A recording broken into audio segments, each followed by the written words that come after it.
Hello दोस्तों, नमस्ते, प्रणाम। आज हम आप लोग को एक बहुत ही प्यारा सा गारी गीत सुनाते हैं।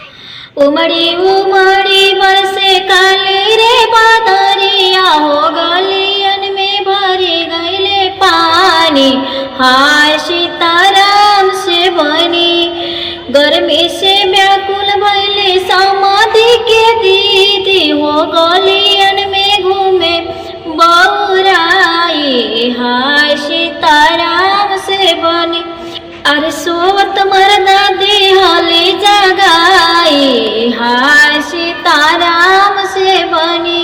सोवत मरदा जटा के ओठी बैठे, हो आवा बैठा बगल मारी, हाय सीताराम से बनी। आज के रतिया छिनरो हमरे साथ रहमु, हो तो भोरवा चले जाया घरवा, हाय सीताराम से बनी।